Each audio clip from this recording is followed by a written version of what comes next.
మన ప్రభువును ప్రియరక్షకుడునైన యేసుక్రీస్తు శక్తిగల నామంలో మీ అందరికీ శుభములు.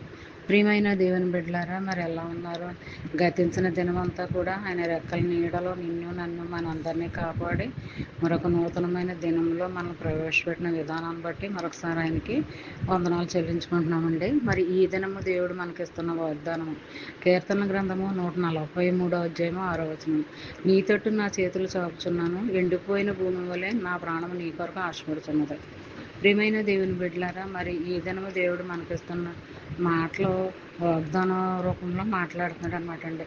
మరి నీ తట్టు నేను చేతులు చాపుచున్నాను, మరి నా ప్రాణం ఎండిపోయింది, నీ కొరకు నేను నీ కొరకు నా ప్రాణం నీ కొరకు ఆశపడుతుంది. మరి నా దగ్గరికి రండి ప్రభువా, నన్ను ఆదుకోండి. మరి నేను నీ కొరకు నువ్వు కనపడతావు, మాట్లాడతావని ఎంతగానో ఆశపడుతున్నాను. కాబట్టి నా కోరికను తీర్చండి ప్రభువా. మరి నా ఉదయం ఎండిపోయి ఉన్నది, మరి దాహంతో నిండి ఉన్నది, ఆత్మల దాహం నేను కలిగి ఉండాలి. కాబట్టి మీరు నా దగ్గరికి రండి ప్రభువా. నేను నీ చేతులు ఎత్తి చాపుచున్నాను.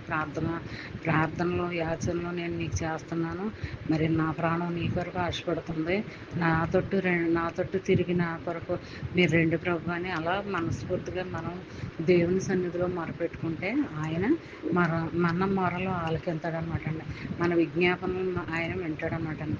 మరి నీ చేతిలో ఆయన తట్టు చాపుచున్నావు కాబట్టి ఖచ్చితంగా నీ ఆశను, మరి నీ కోరికలను ఆయన నెరవేర్పును కలిగిస్తాడనమాట. మరి ఎప్పుడు కూడా నమ్మిన వారిని ఆయన విడిచిపెట్టడం. మరి ఆయన కొరకు మనం కనిపెట్టుకుని ఉంటున్నాం కాబట్టి ఆయన మనతోటి ఆయన తిరుగుతాడనమాట. మనం ఆయనతోటి తిరిగితే ఆయన మనతోటి తిరుగుతాడు. అక్కడ కార్యం జరిగిస్తాడనమాట. ఎప్పుడు కూడా మనము ప్రార్థన చేసుకుంటూ ఉండాలి. ప్రార్థనలో మనం దిగజారిపోకూడదు అనమాట. ప్రార్థనలో మనం పడిపోకూడదు. అలా చేసినట్లయితే నువ్వు ఆత్మలో సచ్చిన వాడుగా పడి ఉంటావు. కాబట్టి ప్రార్థన యందు నిలకడ కలిగి స్థిరం కలిగి జీవించినట్లయితే మరి ఆ ప్రార్థన మనల్ని ఎప్పుడూ కాపాడుతూనే ఉంటుంది. మనం ఎక్కడికి వెళ్ళినా మన వెంటే ఉంటుంది. మన బిడ్డలతో ఉంటుంది, మన కుటుంబాలతో ఉంటుంది. ఎప్పుడు కూడా ప్రార్థన మానకూడదండి. ప్రార్థన మన జీవితంలో ఒక భాగం అవ్వాలి కానీ భారం అవ్వకూడదండి. అలా ప్రార్థన చేసుకుంటూ ఉంటే మరి దేవుడు మన పక్షంగా ఉంటాడు, మన కోరికలను తీరుస్తాడనమాట.